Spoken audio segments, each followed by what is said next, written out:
Good evening and welcome. My name is Shane Asbell, and I'm the president of the board of directors of the Beth Israel Synagogue.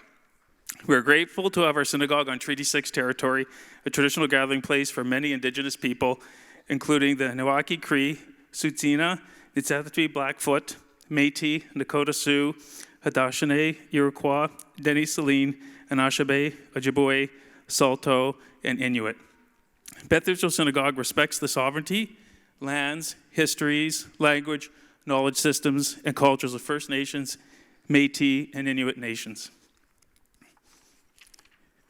We are so thankful that you've joined us here tonight, and thank you to those watching the live stream.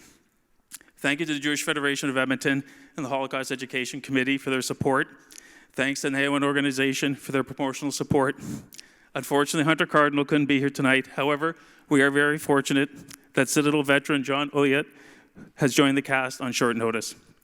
A big thank you to all our performers tonight, including Kayla Asbell, Reed McComb, Sean Snego, and Gabby Asbell.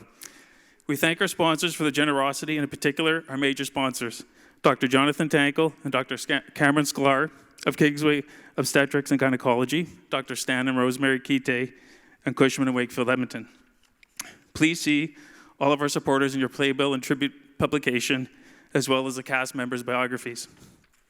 Thank you to committee members, Louis Wassel, Leonard Stone, Edna and Forrest Zeisler, Jillian Horwitz, Marvin Abigov, Jerry Glasser, Sam Koplowich, Luba Allen, and Marcia Burkov. Special thanks to my father-in-law and producer, Louis Wassel, for coordinating with the cast, the sound and lighting crews, and ensuring that every detail was attended to. A big shout out to Anna and Forrest Zeisler for their support in the technical side, the Eventbrite, and graphic design work for our promotion tribute publication. Lastly, thanks to one of my heroes, our amazing playwright, Leonard Stone. Leonard, you're an inspiration and a real Renaissance man. After a long and successful career, 50 years managing orchestras all over North America, you took up playwriting in 2012 at the tender age of 76. When you're not writing, you paint and are so very talented. You graciously allowed us to produce your first play, Truman's Jew, in 2017 here at the Synagogue. And again tonight, we are so privileged and honored to be a part of your second play, The Girl from Treblinka. Thank you for your creativity, your enthusiasm, and especially your generosity. To the Beth Israel Synagogue, the Edmonton Jewish community, and the entire arts and cultural scene here in Edmonton. Leonard, thank you. Please, a few words.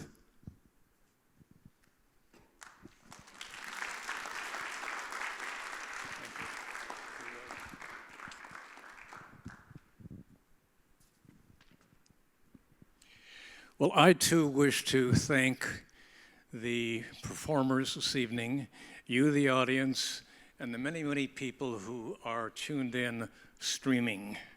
Usually the program offers some program notes. Well, I'm your program notes for this evening. I'd like to give you a little background as to how I came to write this play and a little bit about Treblinka.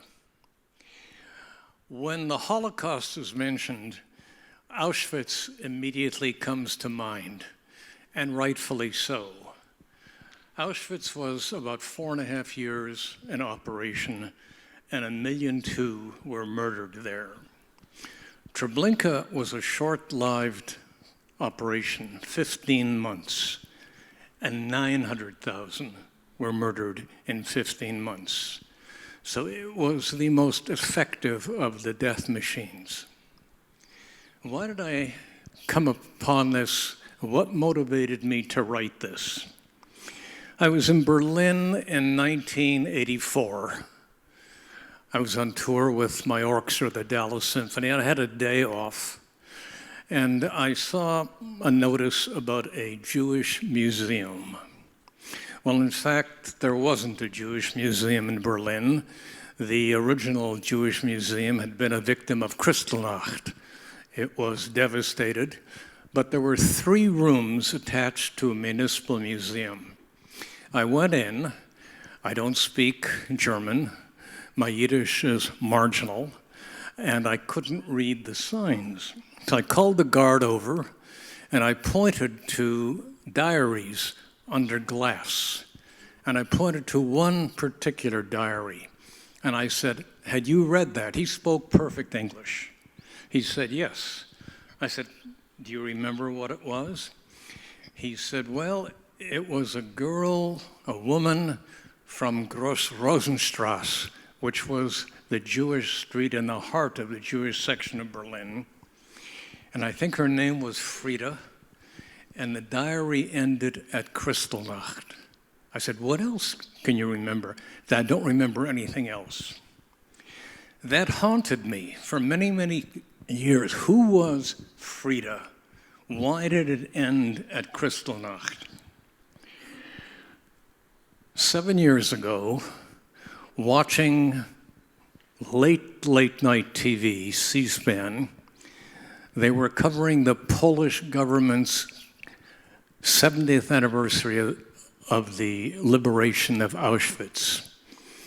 And as you know from history, Poland was not exactly the warmest country for Jews.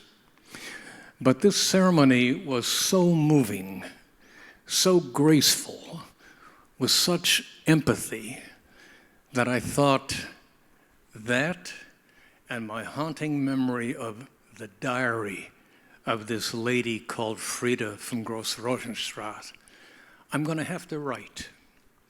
So I began to write.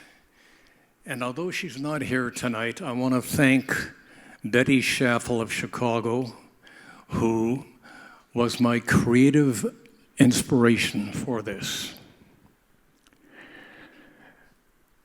The camp commandant, Franz Stangl of Treblinka, was an Austrian, but an out-and-out avowed Nazi.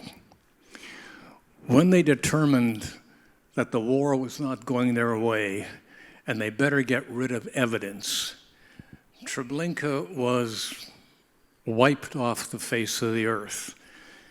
If you would go to visit Treblinka today, you would see a field with trees on either side, a monument at the back end, and 17,000 rocks drilled into the earth with the names of the shtetls and the villages and the cities where victims came from. Stengel made arrangements to get out of Europe. And some of you will know the expression, the rat line. The rat line was a group of wealthy Nazi sympathizers, some members of the Vatican, and members of the Italian Red Cross, whose role was to ferret Nazi criminals out of Europe. So Stengel and his wife and his two daughters, imagine the daughters living on the Treblinka campsite. They had a flower garden and a fruit garden. And every morning they would dust off the cinders that settled from the smoke from the burning of the corpses the day before. They were ferreted to Syria, where they stayed for a few years. Stengel was very unhappy in Syria. The rat line, a bishop of the Vatican and the president of the Italian Red Cross brought him back from Syria to Genoa, and he sailed to Brazil, where he stayed in Sao Paulo, which is a huge city, worked for Volkswagen Brazil. Daughters grew up, and one of them fell in love with the son of another Nazi criminal in exile. Marriage did not work out. Divorce. Stengel hated the son-in-law hated Stengel. Fast forward to 1967, Vienna, the office of Simon Wiesenthal, as you know, the great Nazi hunter. In walks a man. We don't know who he was, but we think he was the son-in-law. And he said, if you will give me $7,000 US, I will give you the location of Franz Stangl, the commandant of Treblinka. That transaction was done Brazilian authorities arrested Stengel. He was deported to Germany. He was tried. He was given life sentence. He died a year after in prison. What it left me with, and it haunts me to this day, is the equation. If you take $7,000 and divide it by 900,000 lives, you get a little over 7.2 cents a life. That was the value that he placed on the life of someone who was murdered at Treblinka. At this point, the end, it's historical to say, thank you for coming. Enjoy the performance. Well, I do thank you for coming. I'm not so sure I can say enjoy the performance, but I can urge you to experience the performance. Thank you for being here.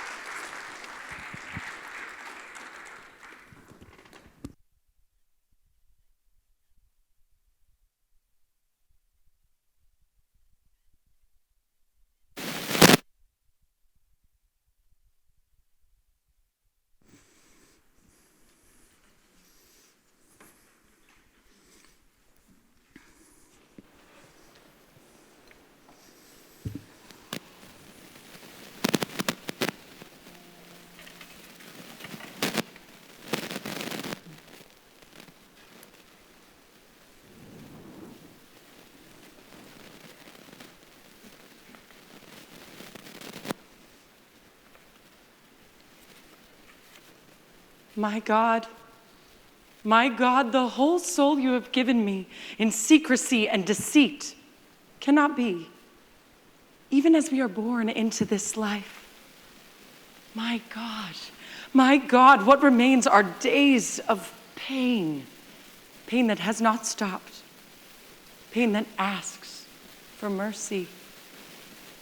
Why, my God, why am I still torn between hatred for those who murdered me and your benevolent forgiveness? It's a mystery that still haunts the depths of my sorrow.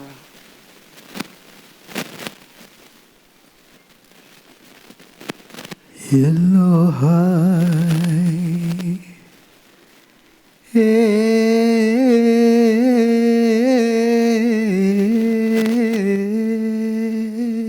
Elohai, Kol HaNeshama,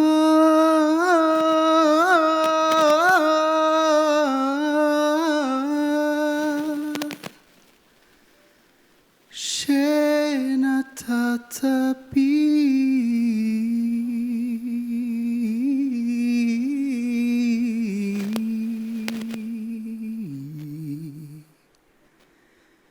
Elohai.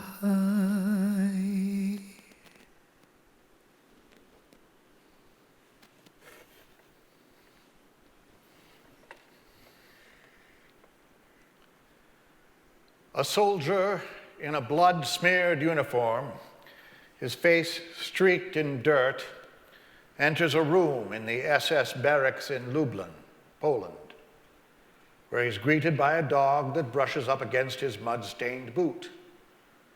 The soldier faces a table littered with empty bowls, some drinking glasses, and a plate of bread and cheese. Outwardly exhausted, he seats himself. The dog rests at his foot. A servant girl with a yellow star of David sewn to her tattered jacket enters the room. She carries a bowl of soup and a bottle of schnapps. She places the soup and schnapps in front of the soldier, who pours himself a glassful, guzzles it down, and repeats the process. The servant girl exits as an officer enters the room. The officer sits across from the soldier, who pours him the schnapps. Are we shooting more Jews tomorrow, Herr Kommandant? Why do you ask? That's our job. We kill Jews. Tomorrow is Sunday. Perhaps the men could rest. from killing Jews. Don't even think that way. Do you want to end up on the Eastern Front? Remember, you took an oath. Yeah, the oath. I vow to you, Adolf Hitler, as Führer and Chancellor of the German Reich, loyalty, bravery, and absolute allegiance until death. Good. So tomorrow we kill more Jews. You make it sound easy and so natural. It is. Shoot the dog. The dog? What's the dog guilty of? Nothing. Now shoot him. That is an order. Blick swallowed another schnapps, drew his pistol from its holster, and placed the barrel of the weapon at the back of the dog's skull. Then he shot him. Trust me, Blicks, it's easier to shoot Jews. Jew girl! The girl with the yellow Star of David on her jacket returns to the room. She notices the dog on the floor. My dog! Who killed the dog? My dog! Clear the table, Jew girl. The girl picked up the empty bowls. The commandant drew his sidearm from its holster, pointed the weapon at her, and then shot her. The girl sank to the floor beside the dog, their blood pooling together. Pieces of shattered crockery rolled around the floor.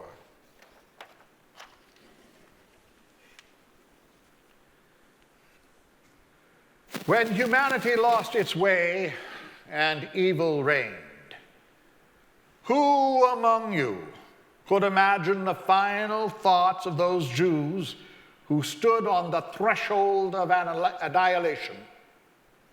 No one, I suspect. And if I'm right, indulge me during our time together. Allow me to take you to a place where the soul of a Jewish woman seeks vengeance, or perhaps peace of mind following her murder in 1943 in Poland at a place called Treblinka. Imagine two tables, one on the right, the other mid-stage. Chairs lean against each table.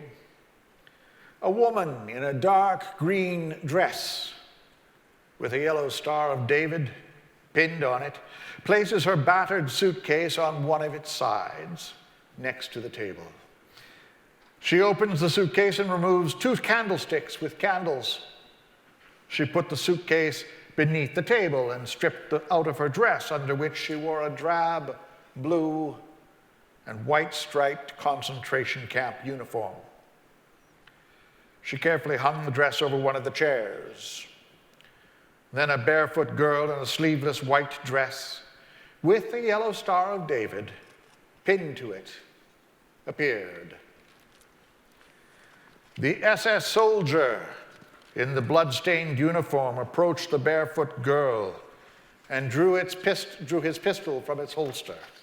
On your knees. The barefoot girl, trembling with fright, bowed her head and knelt. The soldier pressed his pistol against the back of her skull.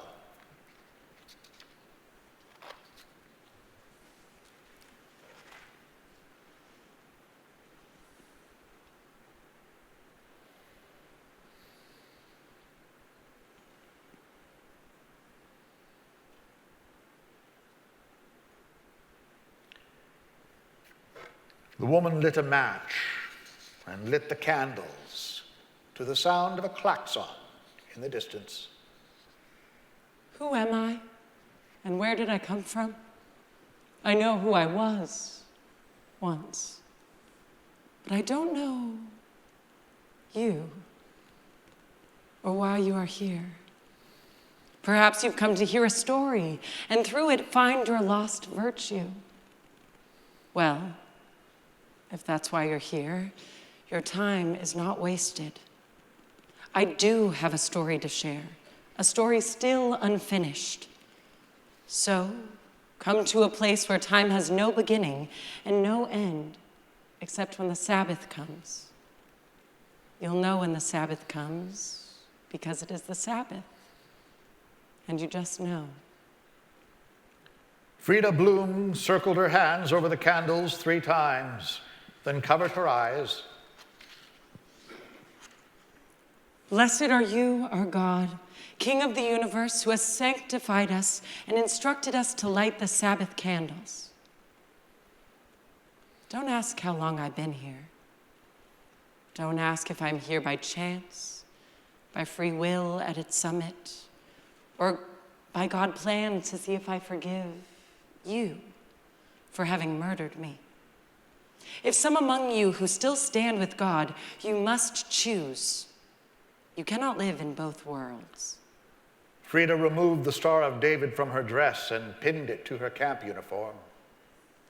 Life for me ended in a gas chamber where I struggled to hold my breath against the vapors drifting from the shower heads overhead.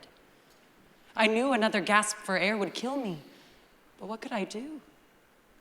After I died, I was thrown onto a pile of corpses, taken to a fire pit, and set on fire. Soon, nothing remained of me except ash and charred bones. Tell me, you who have come to hear my story, how does one understand such disregard of conscience, such contempt for humanity? Or does it matter? Perhaps not. My only concern now is to know if I must forgive such madness. Or am I bound by an eye for an eye and a tooth for a tooth? I don't know the answer. I just know I was gathered from the ashes and brought to this place where light is dark and dark is light. This place where ghosts dwell in his infinite universe and death is transformed into spirit. It wasn't as if I willed myself to be born or die, but it happened while the slaughter of the innocent continues. So now, I am a spirit, although you once knew me as the person my friends called Shayna Frida. Frida Bloom, the dark-eyed Jewish girl who lived above her father's clothing shop on Gross Rosenstrasse in Berlin. Frida, the girl standing before you now. Frida, the girl who once existed. Frida Bloom, the Jewish girl from Berlin whose story, like so many stories before hers, is told and retold until a time may come when there is no need to tell them again. Frida's story began in 1933, when Hitler came to power, and you stared at her as if the word Jew... As if the word Jew had been painted on my forehead. Of course, there were a few among you who tried to preserve civil contact, but as the days became weeks, the weeks months, the months into years, it became fewer and fewer. I could sense your growing hatred from every glance cast my way. I could smell it in the air, taste it on my tongue. So tell me, you who know everything, was I truly that different? Frida the Jewess, Frida the socialist, Frida the subhuman. Was I such a threat that you denied me the right to buy shoes, stockings, or even underpants? You who had to know that I needed to look ordinary, no makeup, bright-colored clothing, or jewelry. I even stopped wearing my pearl earrings. Earrings I hid carefully with the necklace my parents had given me on my 21st birthday. But such efforts to go unnoticed were useless when you decreed that I had to wear a Star of David on my clothing. A yellow cloth star I could only purchase from a Nazi store. You banned me from public swimming pools and even made me sneak in the shadows to find a kosher butcher shop. Having a radio was forbidden, and if I wanted to hear music, I had to lurk beneath a neighbor's window at night and listen to the Philharmonic on the radio.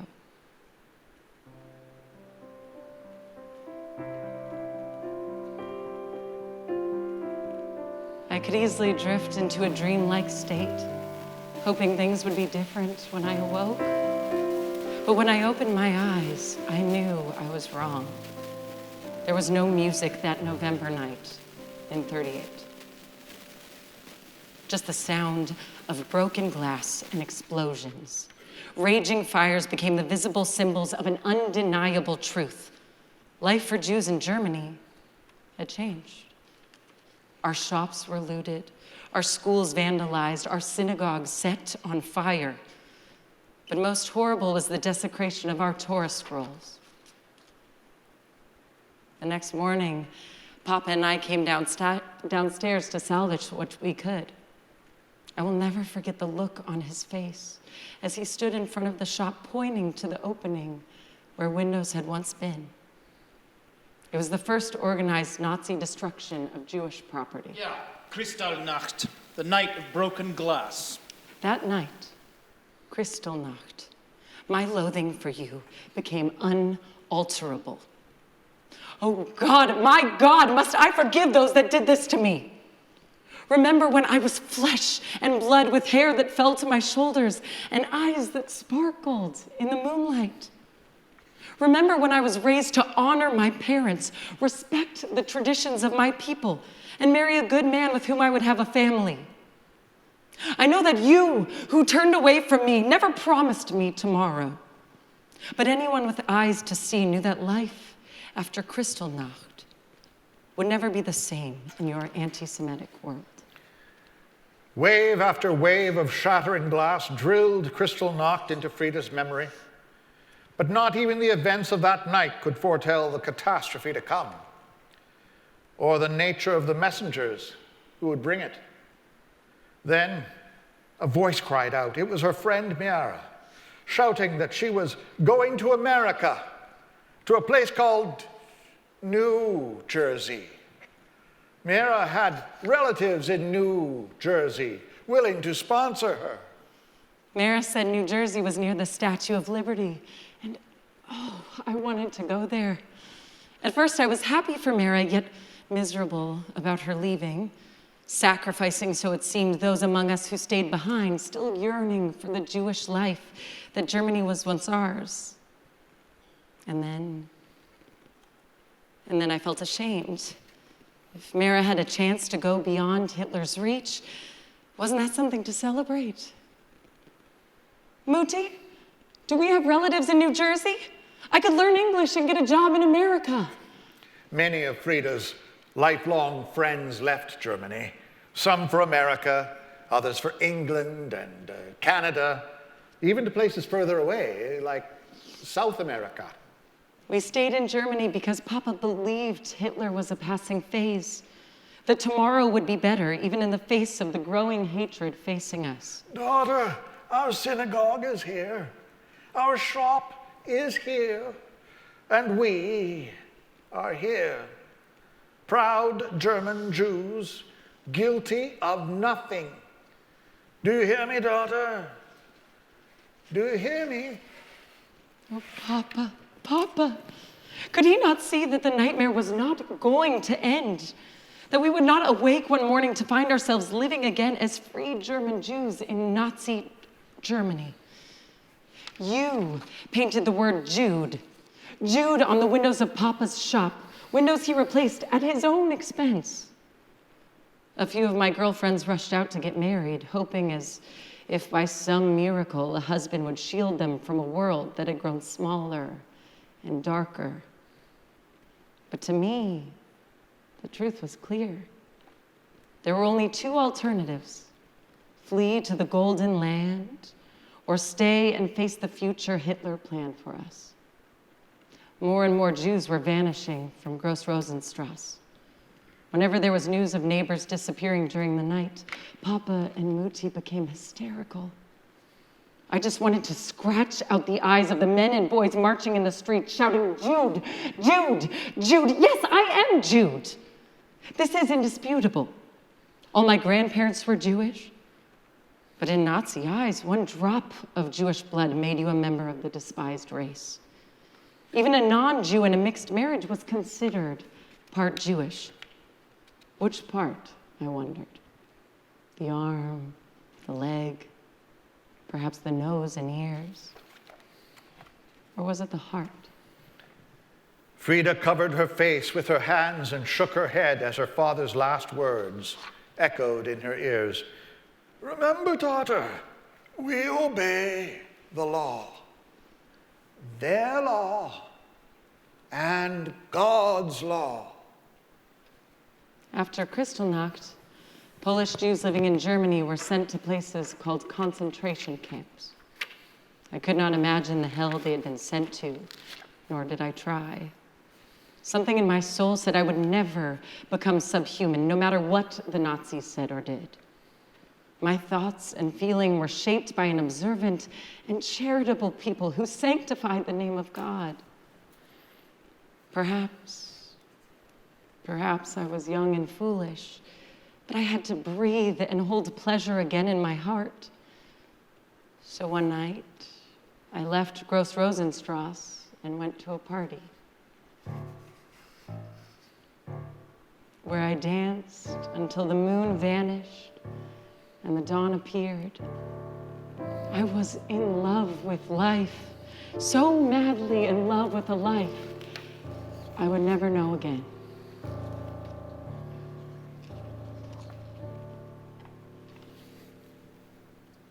Mein Gott! The SS soldier Karl Blix waved his pistol back and forth, finally aiming it at Frida Bloom.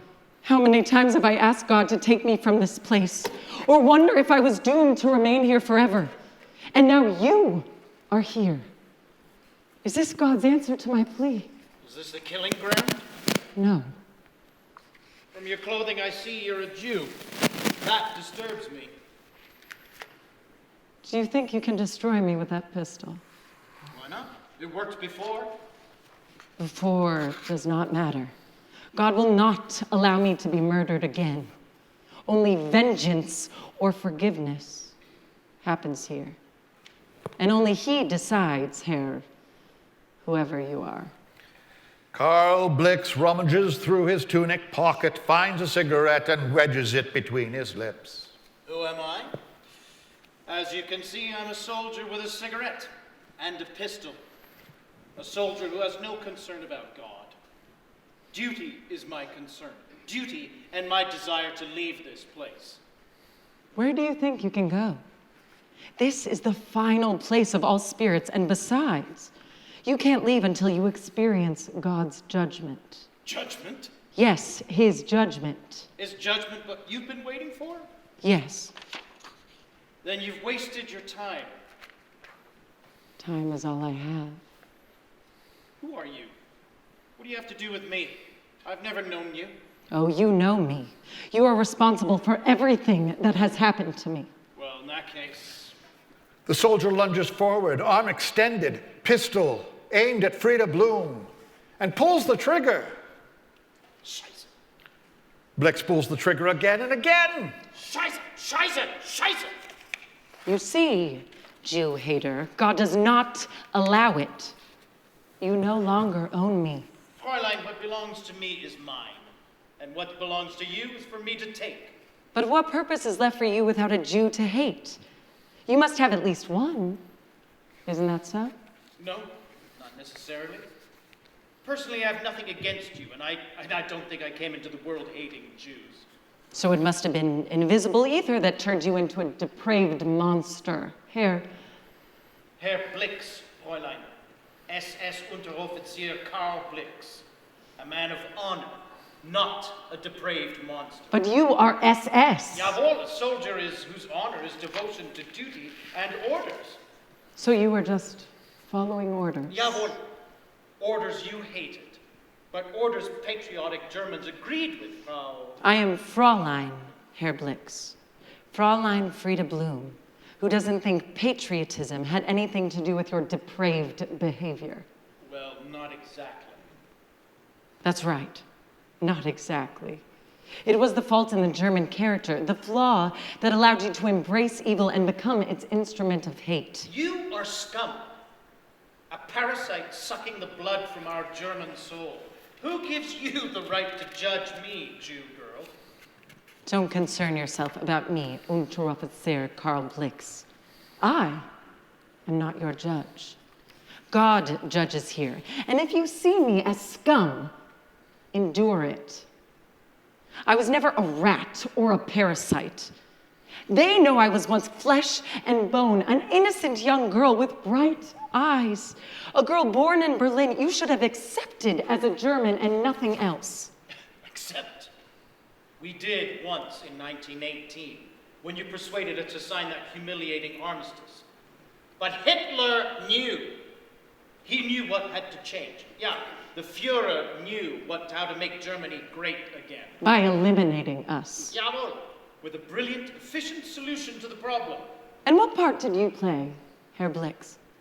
What was your role in the solution? I joined the Schutzstaffel, the SS. And became a monster. Monster? Nein. I became the man you see before you, the man with the weapon he used with pride in the new order. But don't think it was easy becoming SS. Nein. Not everyone was selected. I had to prove 5 generations, mind you, of pure German blood. Not one drop of Jew, and I would have been finished. Why does he tell me this? Does he think I care or want to know? I did not accept you as a German woman because you are a mongrel.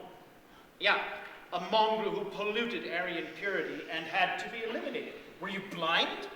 Did you not see the waves sweeping over the fatherland? The new Germany the world even admired and feared? Herr Blix, I saw only an evil tide that turned human beings into depraved monsters. Monsters. Nein, Fräulein. Monsters do not have the capacity to carry out such a plan. They are not rational. They act on impulse.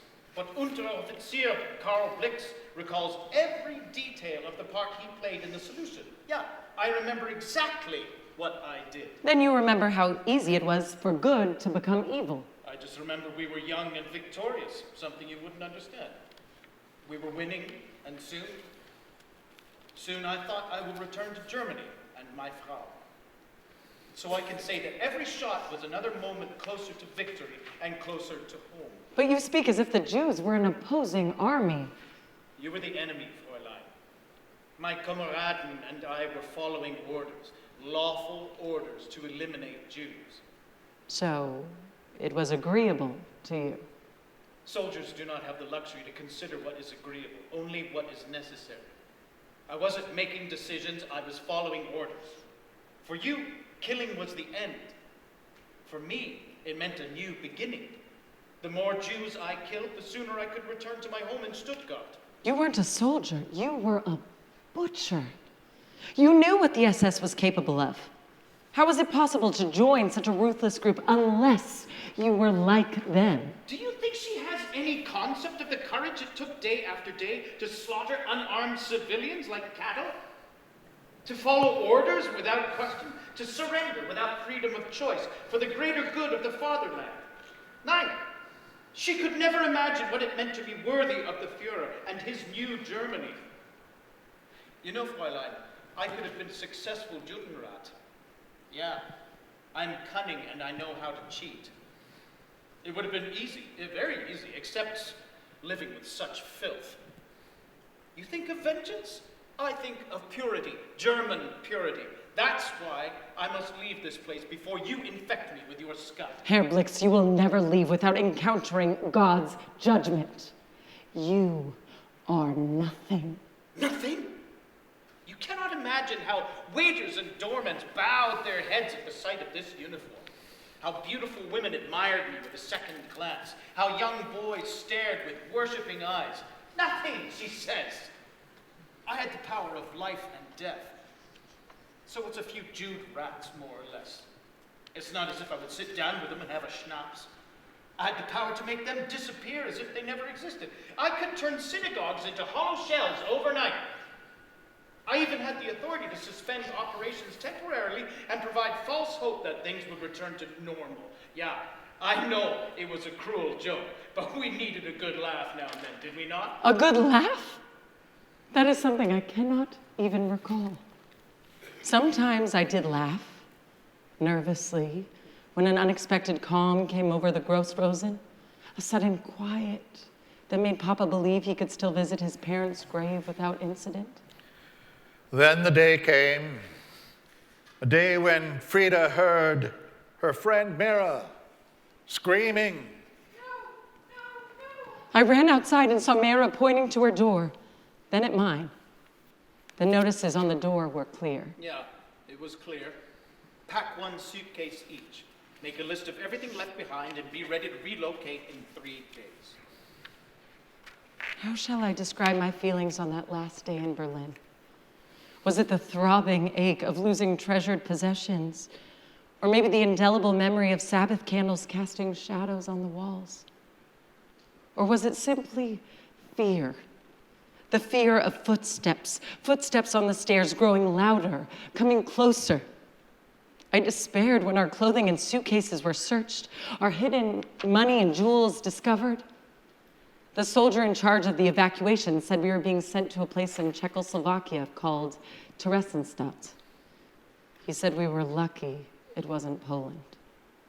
We heard rumors about Poland, and if they were true, we could only imagine what our future would look like.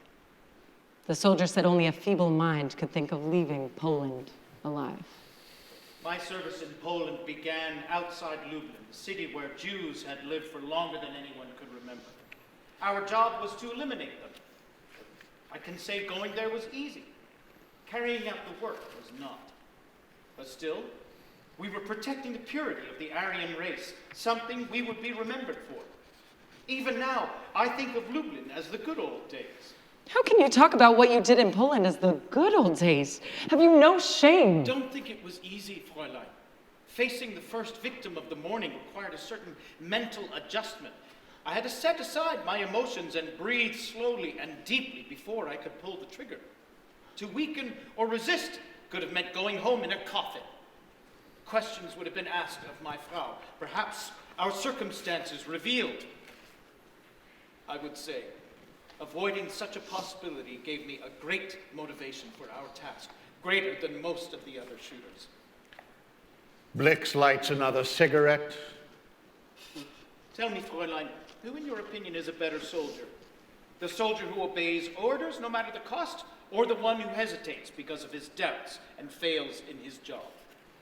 Or worse, breaks down and fails to carry out his orders? You should know at first, I wondered if shooting defenseless strangers, even Jews, was a violation of military code. Well, anyway, during the first cigarette break, I poured schnapps into my coffee and steadied my nerves. The thrill of carrying out my duty returned with, how shall I say, an extraordinary satisfaction. And that, Fräulein, was how it was day after day, week after week, until it was no longer extraordinary, just routine, thanks to an endless supply of Jews. Again, you should know that I became a very proficient shooter.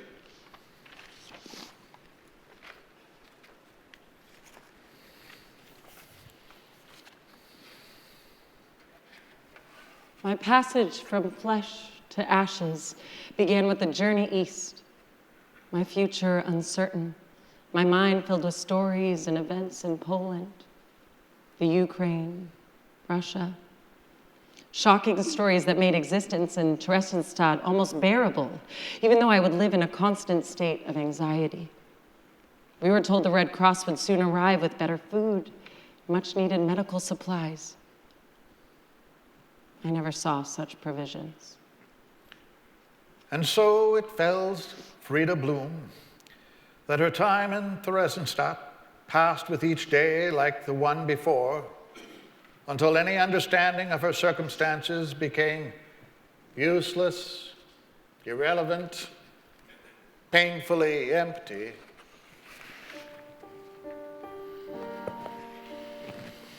Shortly after our arrival, Muti began to fail. I held her close night after night, her hands and cheeks growing colder with the passing hours. I hummed her favorite Yiddish melodies until that night, when she closed her eyes, took a final breath, and broke my heart.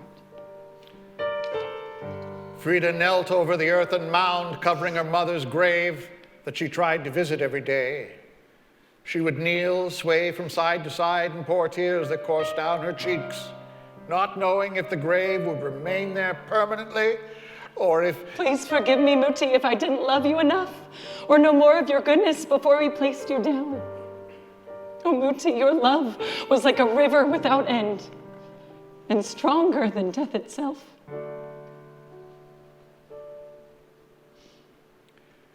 Frida embraced the grave, even kissed the earth gently before rising and wiping the soil from her lips. Papa, dear sweet Papa. He collapsed a few weeks later, his own heart unable to bear life without Muti. Heaven's tears fell upon me that night and mingled with my own. I was the last of the Bloom family, and for a time, I had thoughts of ending my life and reuniting in paradise with my parents. Yes, I did think about suicide, although I knew I could never do it. I can assure you, Fräulein, my actions at Lublin were never aimed at a specific person. I did not choose one over another. None. That would have slowed the process. I just want to finish the day's work and return to the barracks for my sausages and schnapps. But my damn superiors, you think they would take time to drink with the boys? We were all part of the same bloody mess. Oh, how thoughtful of them. There is no schnapps here, Herr Blix. God does not provide any. Never mind. I no longer need schnapps. What's done is done. It doesn't matter. But it does matter. You were eager to kill. You and the rest of your cold-blooded Kameraden. Nein, Fräulein. Not everyone was so eager to kill, as you say. Maybe the young were, but I saw grown men weep. I saw them stop, dry their eyes, then shoot again until the pile of arms and legs reached the top of the ditch.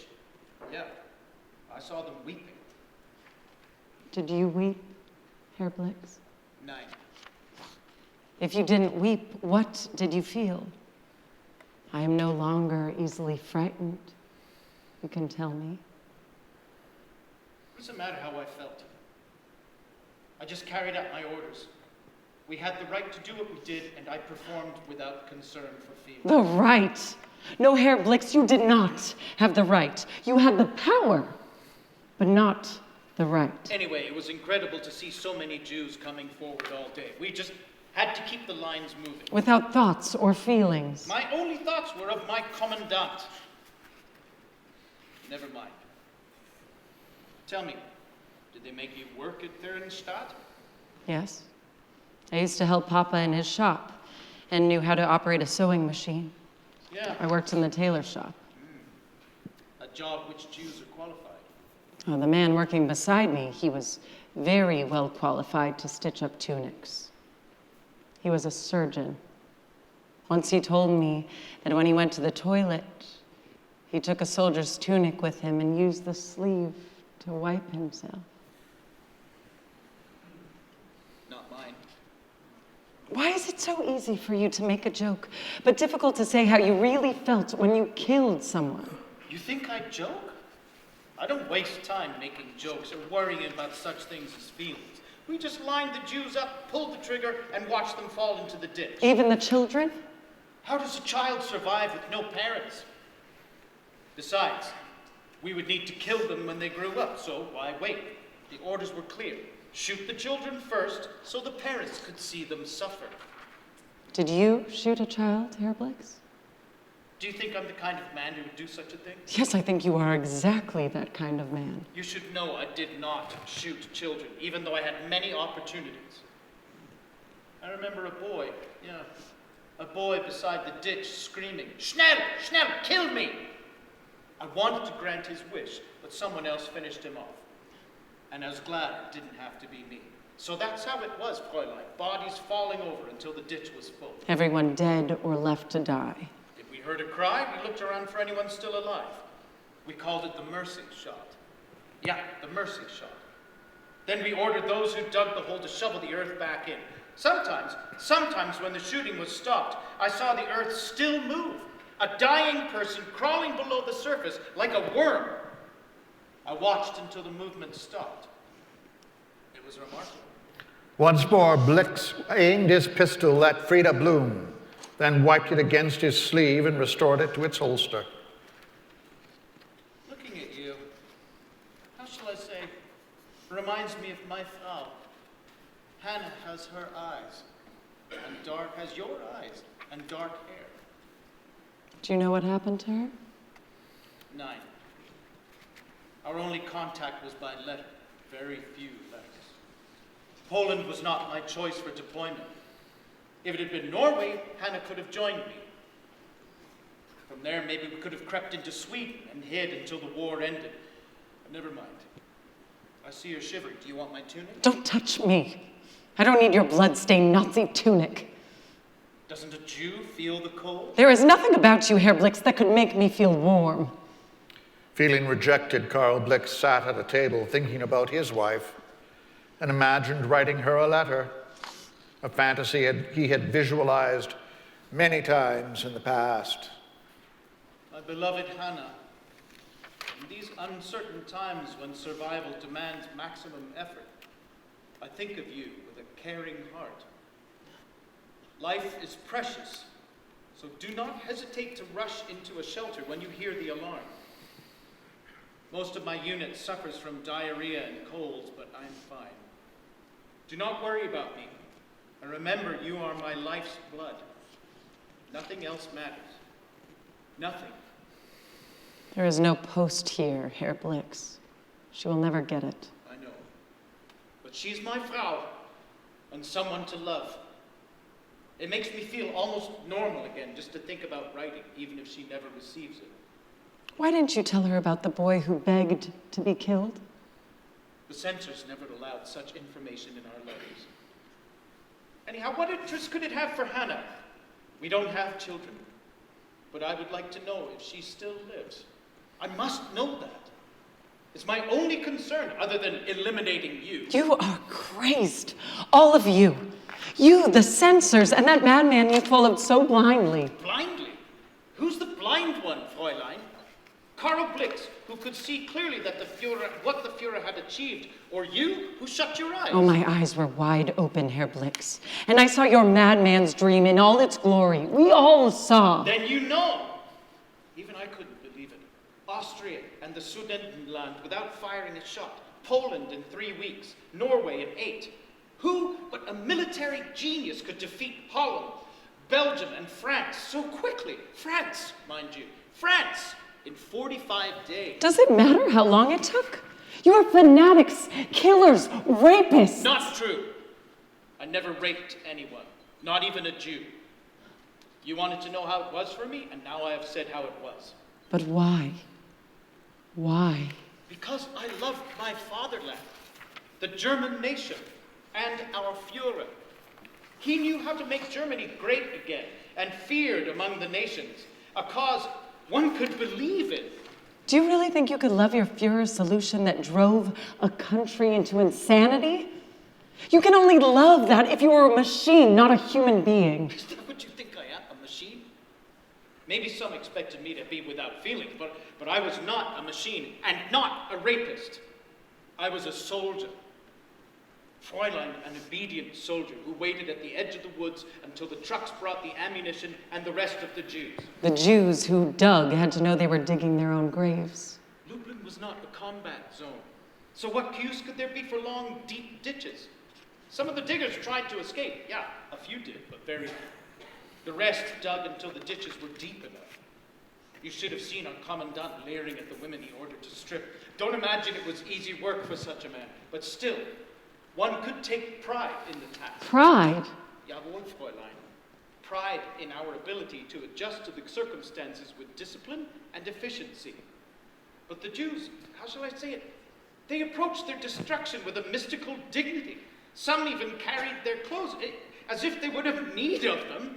They just came forward until those in the front fell, and it was their turn. And you, Herr Blix, without feeling a moment of sympathy. Fräulein, if I had any sympathy, it disappeared when I saw how meekly they surrendered to their destiny. I invent no words to describe what my eyes saw. Or what your hands did. You just shot them without a moment's hesitation. Not always. Sometimes I waited a few seconds, watching as they leaned one another. Maybe they're trying to protect the person next to them or shield themselves. I don't know what they were thinking.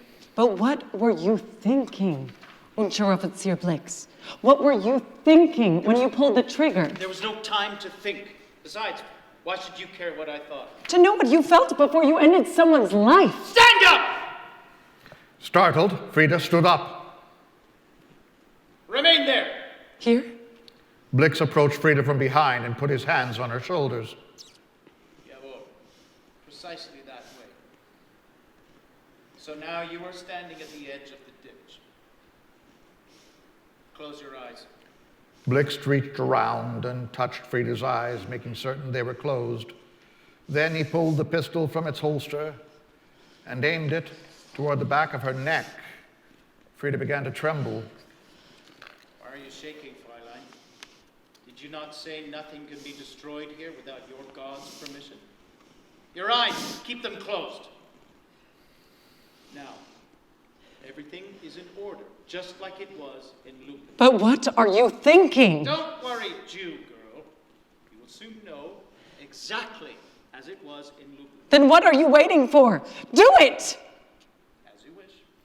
Blix took a step backwards and, extending his arm, pressed the pistol against the back of Frida's head.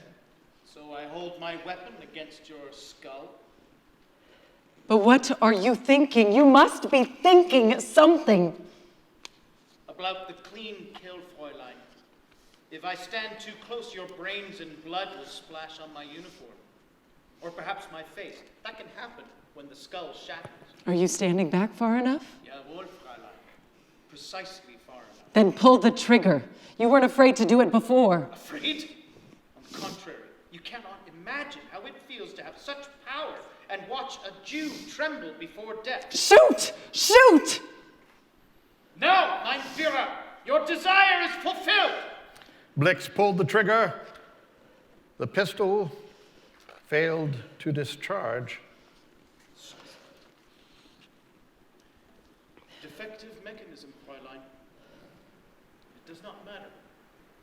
Imagine yourself with your face down in the Polish mud and the back of your skull shattered. Frida looked at Blix with loathing and contempt.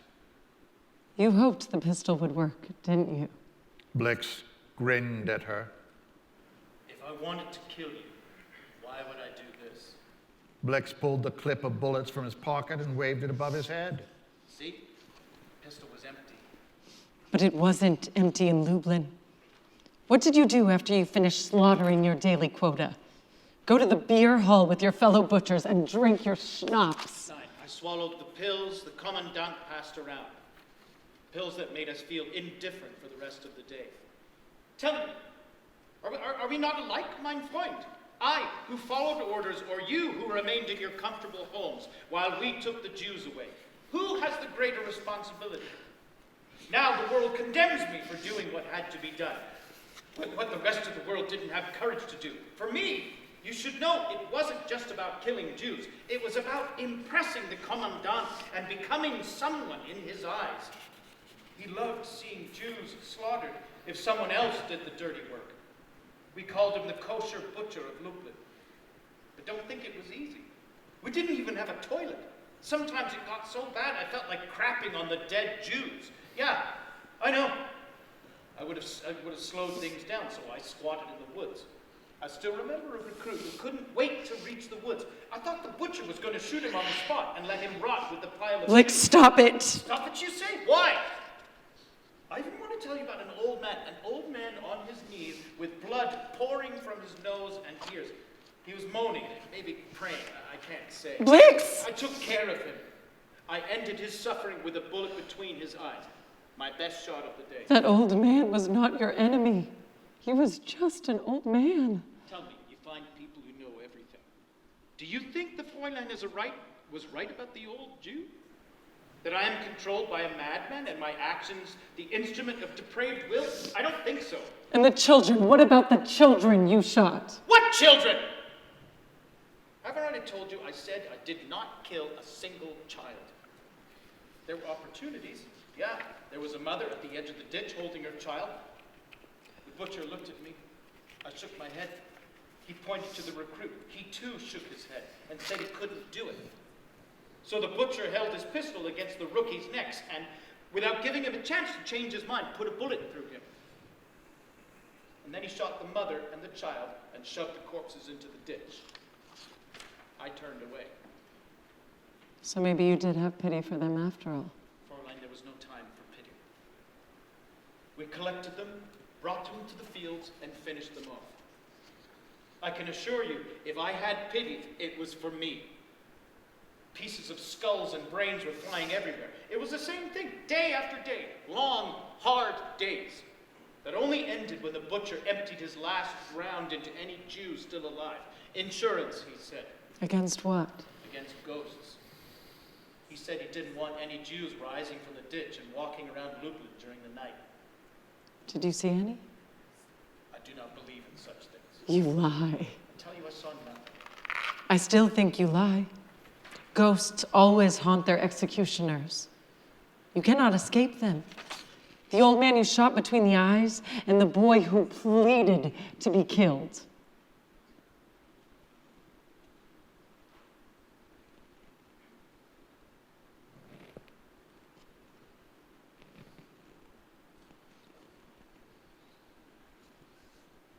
Or the barefoot girl standing in the snow. The girl? The one in a white dress with the yellow Star of David? You know she was there. Don't hide her from me. All right. There was a girl, and I saw her. The day was almost over. She must have come from the woods.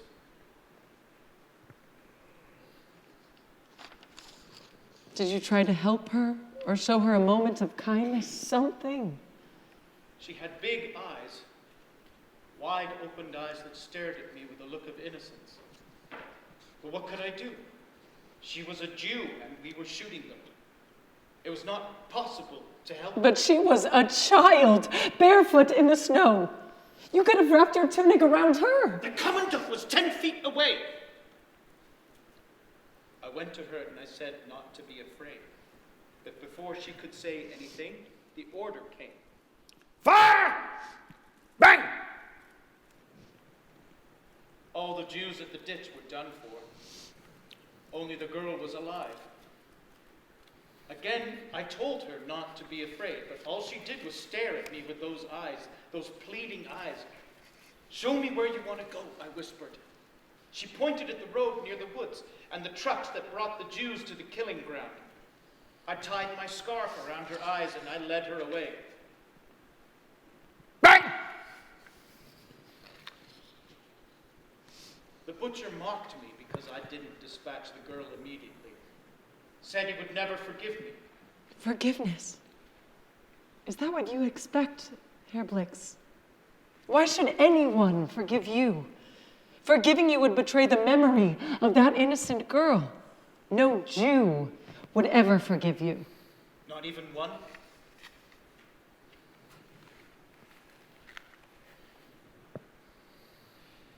Anyhow, all that concerned me was a hot meal and my schnapps. So that's all you cared about. I wouldn't say always. Sometimes, how should I say, sometimes after a day of shooting, one could feel hollow inside, a feeling of nothingness. The mind does such things when the stomach is empty. I just needed hot food. But there was none. Can you imagine, Fräulein? The commandant even eliminated the Jewish lady who cooked for us. All I had that night was black bread and some stinking butter, and my schnapps. So much that I got drunk and into a fight with the Slav boys who were brought to help us. Those bastards were stealing the Jews' possessions. Those goods belonged to us, not them. I taught them a lesson they would not forget. You mean how to eliminate the helpless? How to steal and get drunk? Don't be so quick to judge. Do you think those Slavs understood what they were trying to accomplish? They needed to be broken, Fräulein, and I broke them. They didn't need your guidance, Herr Blix. They were not children who couldn't tell right from wrong. They just wanted to be monsters like you. and the rest of your Kameraden. Are you finished? No, I'm just getting started. I want to know why you couldn't tell your Frau about Lublin and what you did there. What would be gained? Hannah did not need to know about such things. Besides, what would I tell her?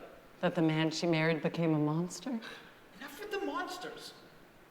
If you knew me the way she did, you would never think of me as a monster. An obedient artist, perhaps, or just... An artist? Jawohl, Fräulein. To carry out the orders quickly with the least amount of suffering was an art. If you prefer, call me a craftsman, anything, but not a monster. Not a monster. Do you see what she's trying to do? How she plays with my mind to discover why I could not tell Hannah about Lublin? Anyhow, after my fight with the Slavs, I needed a cigarette. I took a walk and came to a small church not far from the barracks. A large wooden cross suspended in midair and close enough to touch appeared to Blix. He placed one hand on the cross and gazed up at it. Jesus, you know what I did, what I was forced to do. The Fräulein says there's no forgiveness. But you forgive, do you not? I didn't hang you there. They did, and we were eliminating them. I know you understand.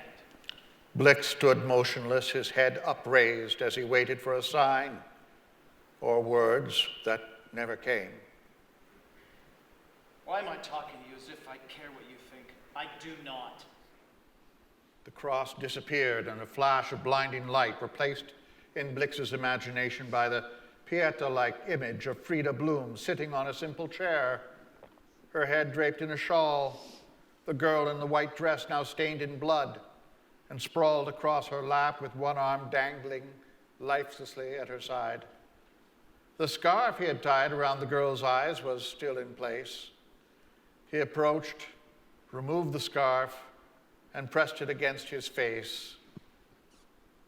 He began to weep.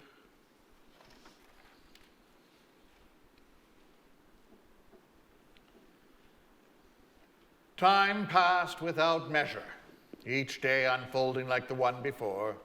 Frida Bloom and Carl Blix exist in their otherworldly place, sometimes in restrained civility, or sometimes... Herr Blix, Yeah, do you have nightmares? 9. Dreams? I dream. I dream of Muti and Papa, and I wonder why God didn't protect them. I can't make sense of it. I think I'll suffer until I know why. Why dream about things one should forget? Because my suffering needs to be remembered. So you will continue to suffer. I have, ever since I got here. But I don't remember how long it's been. Do you? A day, a year? What does it matter? I don't know, and what's more, I don't care. Nothing is gained from living in the past. Still, I would like to know if we got all the Jews, and if my Frau survived. Yeah, such things I would like to know. Do you remember when you died? December in 1943. I was at Trieste not long after the work in Poland was finished. I was unlucky. A bullet to the head. Like the girl in the white dress. Why bring her up? Lublin is ancient history. People do not remember such things. Mankind does not care anymore and never will. Oh, how wrong you are. Do you think I became ashes so people could forget I ever existed? Fräulein, I assure you they have forgotten. Even those who were not there. And besides, who's left to remember you? Why is remembering so terrifying? Tell me, Herr Blix, will anyone remember the brave Schutzstaffel that shot innocent people in the back of the head? Will anyone remember the SS Unteroffizier whose only care was for sausages and schnapps? And what about the Sonderkommandos? Those Jews who collected the corpses from the gas chambers? What about them? Are they worthy of being remembered? I don't know. I can only hope that... Hope for what? Do not waste your time, Fräulein. Those men were no different from my Kamerad. They just wanted to get the job done, have their soup and black bread, and get some rest. And live another day. A day, an hour, 10 minutes. Why worry about things you cannot change? We are what we were, Fräulein. Nothing more, nothing less. But you still worry about your Frau. Yeah. I worry if she's still alive. So many lives lost. Families destroyed. Maybe your Hannah is not an exception. Maybe she rests in a grave. Why should she be an exception? If you knew her, you would not dismiss her so lightly. Why are you so cynical, so heartless? What choice is left? To a heart broken into pieces.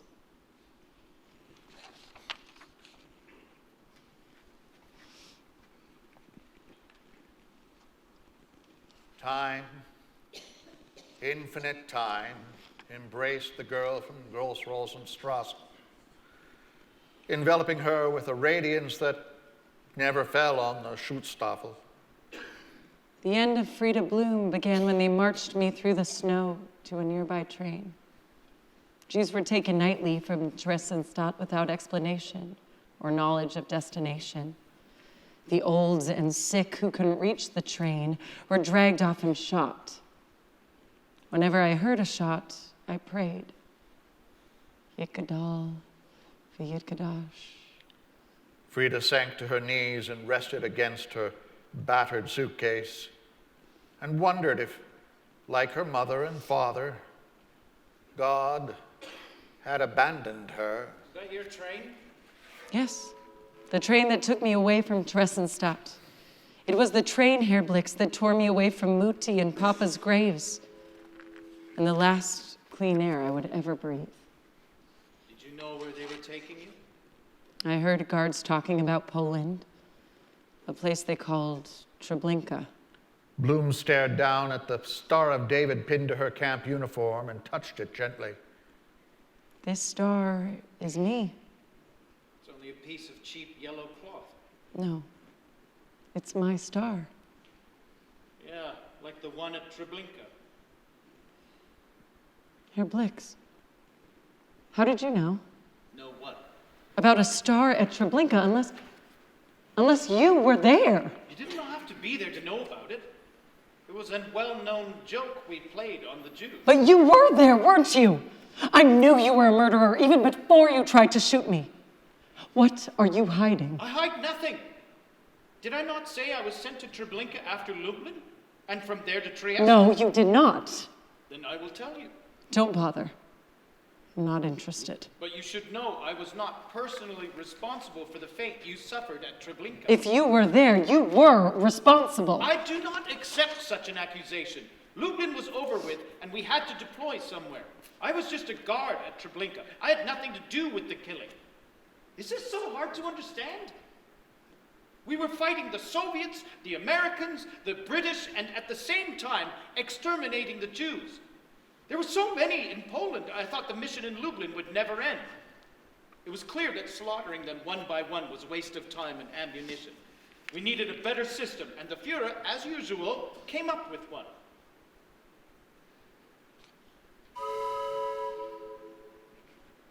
Yes, your Kameraden herded me into a cattle car with 100 people. Maybe more. I didn't count. I can still hear the groan of the engine straining to move its load. I can still hear the click of iron wheels on iron rails as we headed across the barren landscape to an unknown destination. At first, everyone was quiet except for an infant who cried for hours and hours.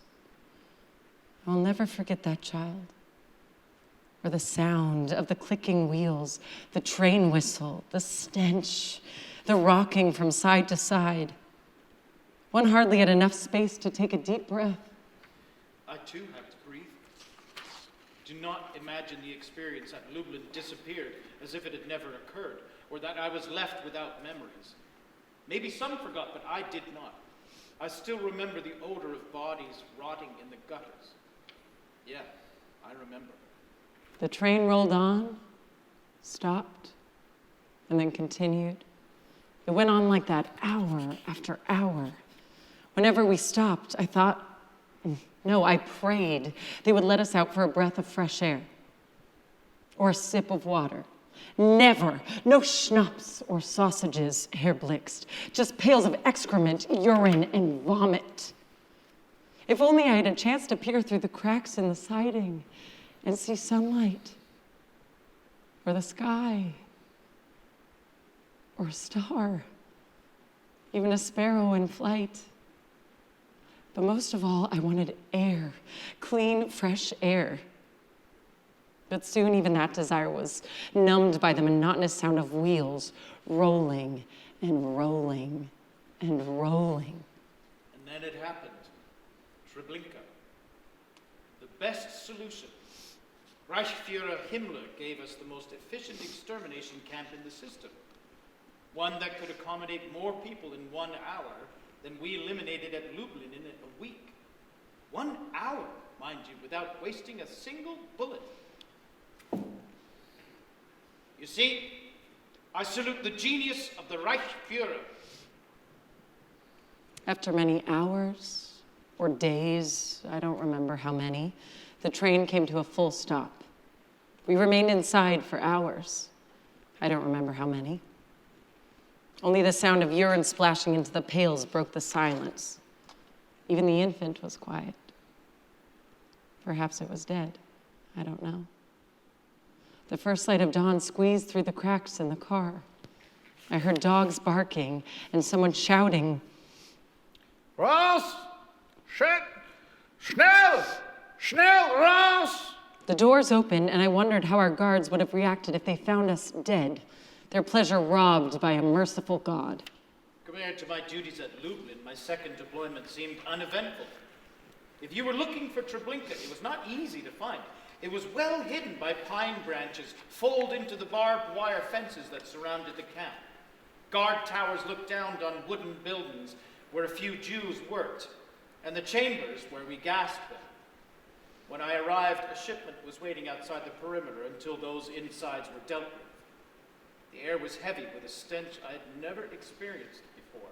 I stumbled out of the car and fell to the ground.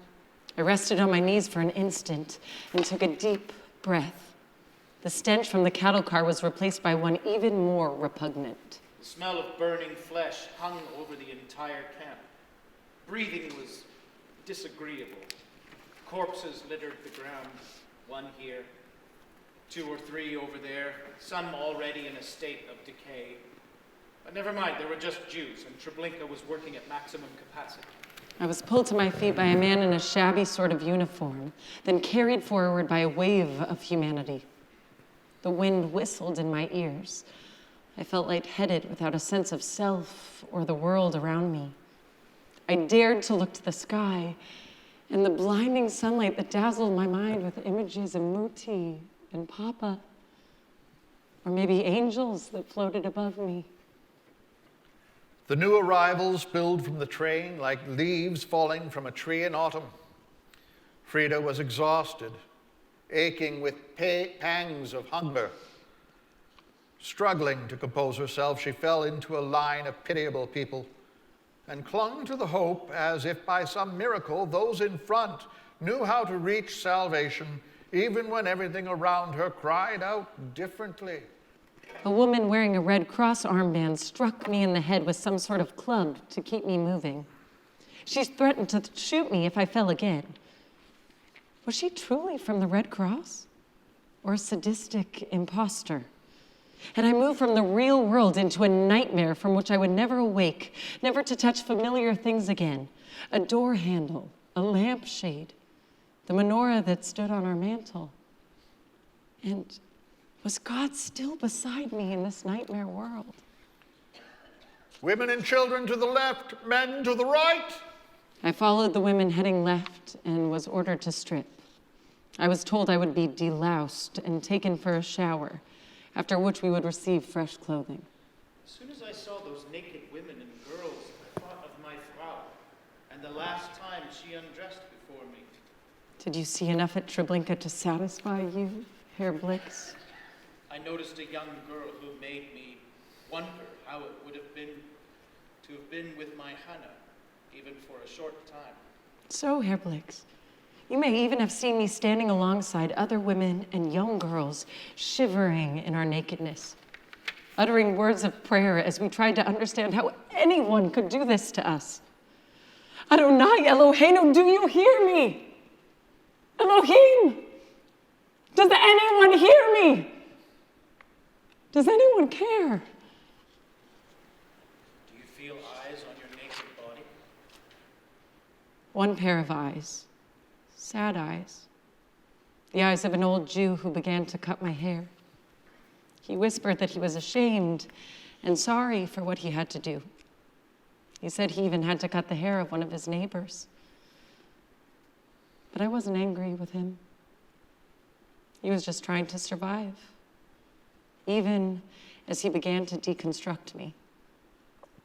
After my hair was shorn, a guard shoved his hand into my mouth to see if I was hiding anything, a ring or a jewel. Some women passed out when it was done to them. Others were dragged off. Where? I would soon find out. Frida returned to her table and fell silent, her hands cupped over her head, a canopy trying to repel the images she could not forget. Blix remained at his table, comforting himself with the thought that he had never personally killed anyone at Treblinka, and that no one waited on their knees for him to shoot them in the back of the skull. He was satisfied he had nothing to do with operating the engines that pumped lethal fumes into the gas chambers. The mission was the total elimination of the Jews. Treblinka was a perfect solution. 10 cells in each chamber, each one holding 100 Jews, maybe more. If one tried to imagine hell, one merely had to catch a glimpse of what was happening inside those cells. But never mind, no desperate eyes looked back at mine. Blix looked at Frida dreamily. How dare you look at me with eyes like that? Eyes that witness such horrors. Not you. I was thinking about Treblinka and how it was working so efficiently. The more efficient, the sooner I could return to Germany and my Frau. That's all I was thinking about.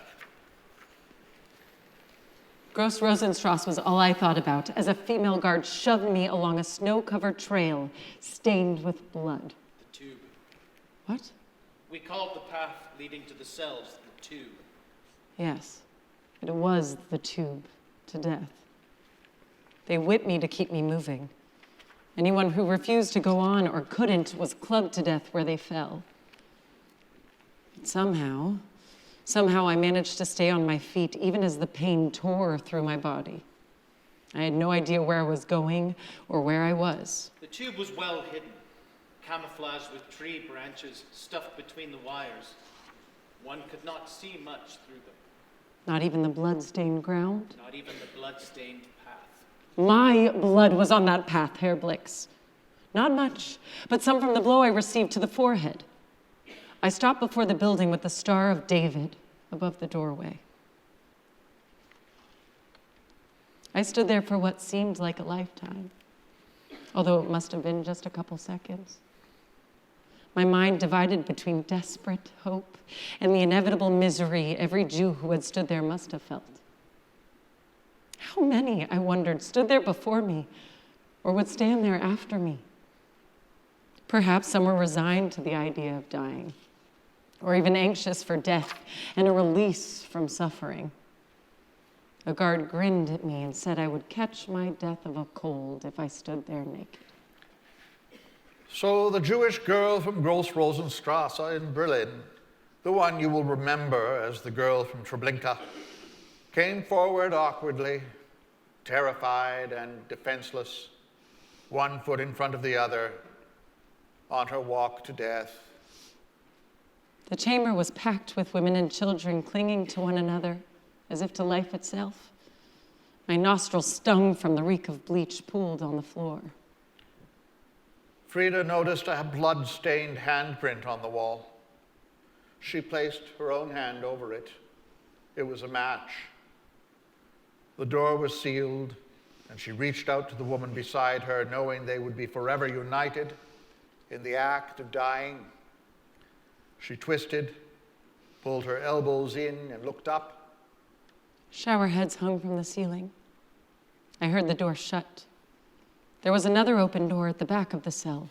Where did it lead? Then it, too, was shut. A child asked her mother why it was so dark. Had she done something bad? So, Herr Blix, there I was, sealed in my concrete coffin, stripped of dignity, but knowing I would not die alone. An engine began revving up. Frida twisted in place slowly. The engine noise grew louder and then stopped. Except for my searching eyes, I was motionless, trying to imagine what came next. Finally, I took a deep breath and filled my lungs as if I knew it would be for the last time. I noticed vents high up on walls, thinking they were meant to remove the foul humid air. The engine started up again. I remember swaying from side to side, drawing my hands into my chest, my elbows against my hips, my lips moving in prayer. Frida Bloom waited, shivering and praying for the shock of water to come pouring from the shower heads. Elohim, Elohim, praise be the name of Elohim, whose spark touched me and took me out from Treblinka. Treblinka that would always be a part of me.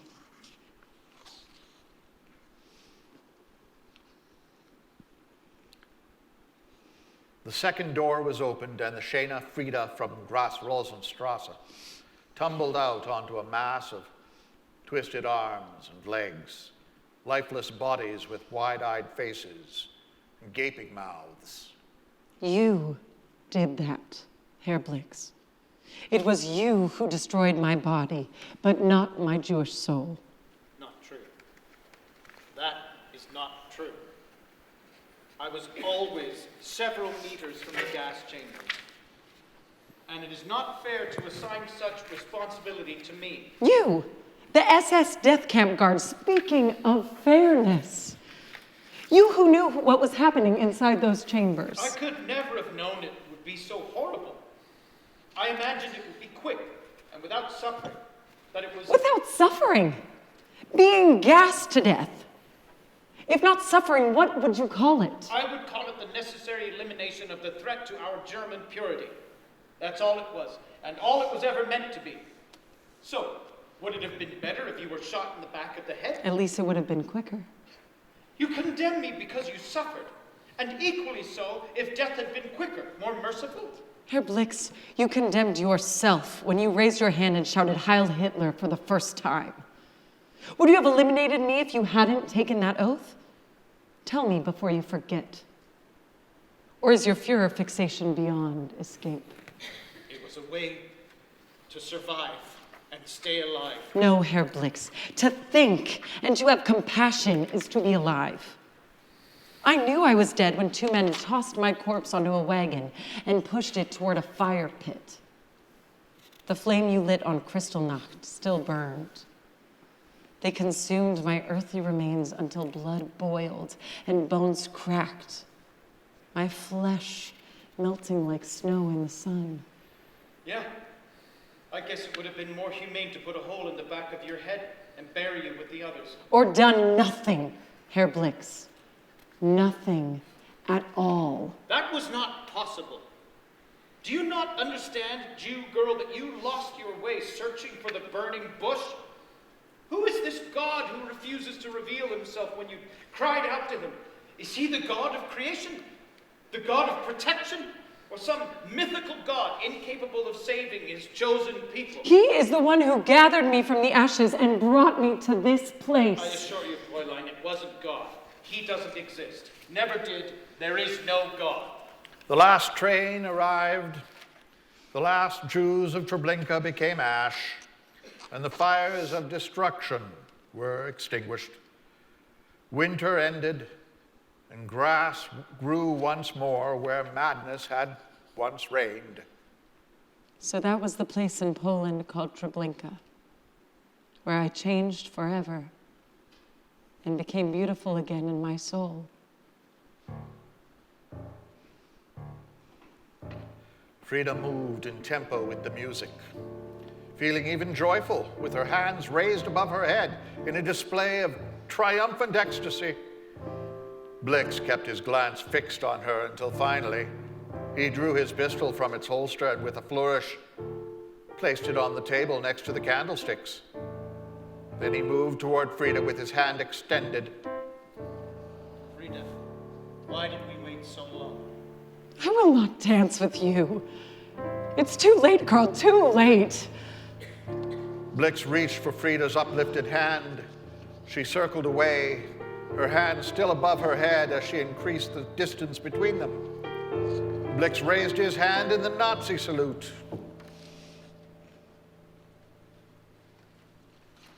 Sieg Heil! Hannah! Sieg Heil! Blix leaped forward, grabbed Frida by the throat and wrestled her across the floor, forcing her onto the table. He pulled down her trousers and wrapped his legs around her. Rapist! Murderer, let go of me! Struggling to free herself, Frida reached behind her head, clutched one of the candlesticks and swung it around, cracking against the side of Blix's skull.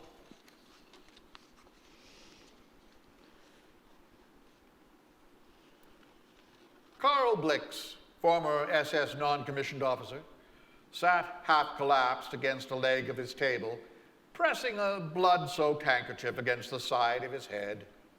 His victim, Frida Blum, sat on her chair, massaging the inside of her thighs. Finally, she raised her hands in front of her face. Help me, God. Show me your mercy. You ask God for mercy, yeah? Do you not think I suffered when I lost my fatherland, the Germany of my youth? Wasn't I robbed of my future by a bullet to the head? Why can't you understand that I'm not the man you think I am? But you are that man. You never lived in Germany, but for it, and everything about it that was dark and horrible. Have I not said it was never my intention to hurt you personally? Then why did you try to destroy my dignity? Why did you not show kindness instead of hatred? I do not hate you now. I just wanted to survive. And if I had the power to make you understand, you would know that I want forgiveness and freedom. The freedom to leave this place and be with my Frau and even explain what I did and why.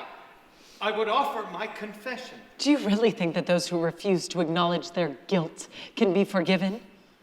Confession might be good for you, Herr Blix, but what about the Jews you slaughtered? What does it do for them? That's not my concern. I did not know them. It is from you that I beg forgiveness. God reigns here, Herr Blix. I can only forgive according to his judgment. Fräulein Blum, I yielded to impulse because I was thinking of my Hannah. Do you really believe I wished to hurt you or destroy your dignity? Is that what you really believe? What I believe, Herr Blix, is not your concern. You no longer have power over me because my God rejoices in me. But it was never my intention to... Then face God's judgment. If I did, would he pity me? What is left to pity? The man I once was. The man who now wants to share in your joy. By raping me. No, Herr Blix. To share my joy is to value me. You are a blind fanatic. Why could you not see me as I was? Frida Blum, who loved life, who loved God. The girl who had her future stolen. Instead of the naked Jew who died at Treblinka. Fräulein, if mankind wants to understand what happened at Treblinka and why, there must be sunlight and forgiveness. I am the sunlight, Herr Blix. But I offer no forgiveness, only damnation. Your victims never had a chance to seek vengeance. I do. So the girl from Treblinka turned her back on Karl Blix, stripped off her concentration camp uniform, and slipped into the dress that hung on the chair. What are you doing? I'm leaving this place. But you cannot leave. Where will you go? I forbid you to leave. I do not obey your orders, Herr Blix. Ich bin nicht dein Frau. I am not anyone's wife. And you are not anyone's man. God hears me. He knows my desires, and he will take me from this place. You will be here alone, never to know if your Frau is alive or dead, or if she ever even existed. Maybe God will return me to Treblinka and gather 10 souls who will say the Kaddish for those who died there. You cannot leave. You're dead. Am I? Or am I a spirit that can do anything? Blix leapt at her, grabbed her by the wrist, and pulled her close. They stood face to face. Are you a martyr who can leave without forgiving me? I want to leave this place and be free of guilt, free to look at a child again without regret. What happens to me when you're gone? I do not know, and I do not care. I am not the conscience of the world. You have none. So what happens to you is not my concern or decision. Then who decides? Tell me, who? Who knows? Maybe another German Jew, if there still is one. Only one? Do you know of one? Only one? One. Blix ripped off his swastika armband, threw it to the floor, stomped on it. There is one. Then who is it? I cannot say. Cannot or will not? If I tell you, if the truth spills from my mouth, will you forgive me? Or will you remain cold-hearted and vengeful? Who is this compassionate Jew that speaks for you? Tell me. Blix sank to his knees with one arm reaching for Frida. It's a death secret you would not believe even if I told you. The choice is yours. Blix rose slowly to his feet, adjusted his tunic, and opened his mouth, but no words came out. Speak! Hannah. Louder! Hannah, my Frau. Your Frau? Yeah, my Frau. I said a Jew. I know what you said. Hannah was born of a Jewish mother. You married a Mishlinga. Yeah, a woman of mixed blood, but a Jew in Nazi eyes, maybe even yours. Her mother died in childbirth, and her father did not want his half-Jew, so he placed her in an orphanage where she remained until the laws made it unsafe to harbor even a half-Jew. She was turned out and found work in a cafe, and that's where I first met her. But how did you escape your own laws? I didn't fall in love with Hannah to share a dangerous adventure. She was only a waitress, but in my eyes, she was perfect. Soon she had the courage to embrace her feelings, and when she revealed them to me and told me about her mother, it was already too late. I didn't care if the system considered her a full Jew or half. She was the woman I wanted to be with. How did you keep your secret from the authorities? The Schutzstaffel, the Gestapo. By daring to live our life in full view of those who would condemn us if they knew our secret. It was just after the Nuremberg decrees. I spent my savings for false papers and used my standing to hide the one thing the Schutzstaffel hated most. Yeah, it was an insane idea, but it worked. Who would suspect that the member of the SS would be married to a Jew, or even half-Jew? You didn't. Obey orders, I said to myself. Never complain and be proper in your conduct. Hannah was not my enemy. She was my Frau. To me, she was sacred, and in that way, I saved her from the camps. Isn't that worthy of forgiveness? No! Do you truly believe marriage to a half-Jew frees you from responsibility for the crimes you committed? You refuse to acknowledge your guilt. Freedom can only come when you stop hating and admit you were wrong. That was the challenge I faced every day. How to honor the fatherland and my fidelity to the woman I loved. In that way, Fräulein, maybe you're right. Maybe I was a monster torn to pieces inside. I would bring them all back if I could. I was protecting Hannah. I promised her our relationship would bring no harm, that our action, even in the face of regulations, was beyond the German imagination. What interest could anyone have in a cafe waitress whose SS husband was fighting in the East? Did she know why you were sent to Poland? 9.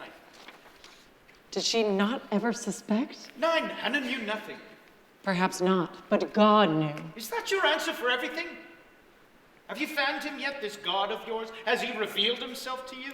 As Blix spoke, a veil of fog emerged behind them and swirled upwards. Herr Blix, if Treblinka was one of mankind's great tragedies, remembering its victims could be mankind's redemption. I will return to the soil of our blood, and I will gather 10 souls who will say the Kaddish for all the world's victims. Why pray for them? They're dead. All dead. The prayer is not for our bodies, but our souls. And the souls of those Germans who did not participate? If they signed orders others carried out, they were guilty. If they burned just one of our books, they were guilty. And if they did nothing, said nothing, and stood by when they took us away, they are guilty. All of them guilty. And then the girl in the sleeveless, blood-stained white dress stepped out of the fog swirling behind them. The girl in the white dress, her head down, approached Frida Bloom. Daughter, lift your eyes. Let me see your eyes. The girl raised her head and stared at Bloom, who embraced her. Are you God's instrument? The girl shrugged. How are you called? The girl shrugged again. Frida glanced at the table and noticed the pistol resting beside her candlesticks. Take the pistol. Free us from him. Frida Bloom, Jews will never be free of us. Wherever you go, we will be there unless I am forgiven. Forgive me, Frida. Forgive me now so I can see my Frau again. Bloom cradled the girl in her arms and kissed her on the forehead. I will call you Hope. Hope? Yes, without hope, nothing makes sense. Frida turned toward the girl, saying she knew what had to be done. She led the girl to the table and shoved the gun toward her hand. Then Frida Bloom clutched her candlesticks, raised them above her head, and disappeared into the fog.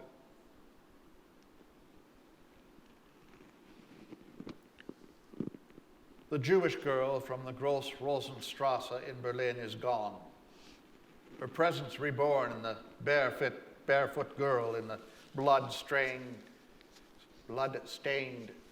sleeveless white dress. The girl picked up the pistol and pointed at Blix. Daughter, it's not loaded. Give me the pistol and tell me where you want to go. I will take you. The girl shook her head and backed away, hiding the pistol behind her back. Daughter, do you not remember me? I will not hurt you. Blix held out his hand.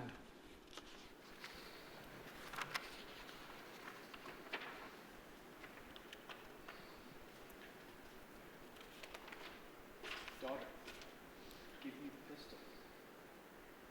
Now! Bang! And so forever, from yesterday, today, and tomorrow, the girl from Gross Rosenstrasse in Berlin gathered 10 spirits at Treblinka, where they prayed for all the souls of the world's victims.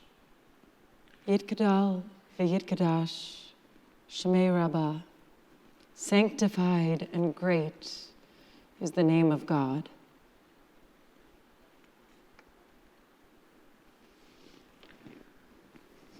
The applause ended. The actors, exhausted from their performance, retired to their dressing rooms. After a few moments, Blix, wearing dark blue blazer and gray trousers, knocked on our leading lady's dressing room door. Have you changed? Everyone's waiting to toast you with champagne.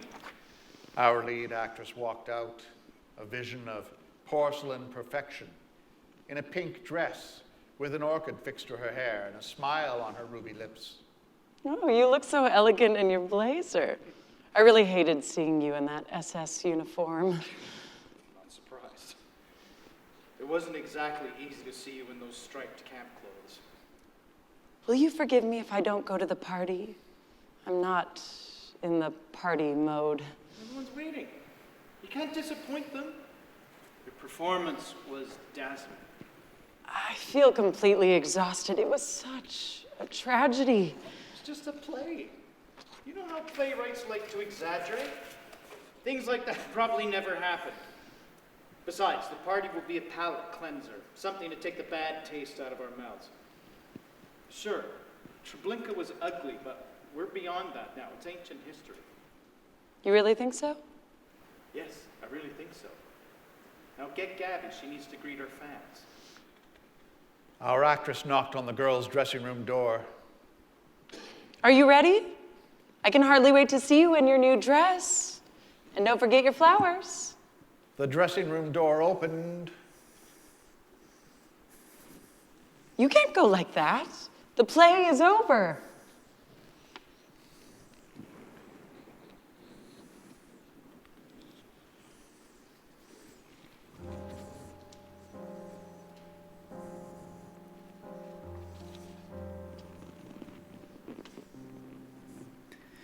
יתגדע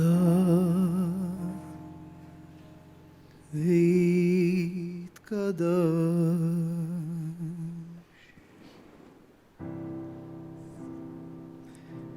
שמי רבה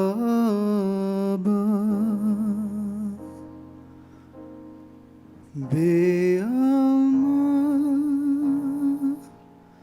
דירה חירותי וימליך מלכותי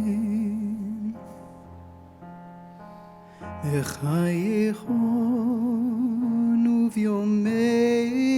וביומייכון ובדיידכו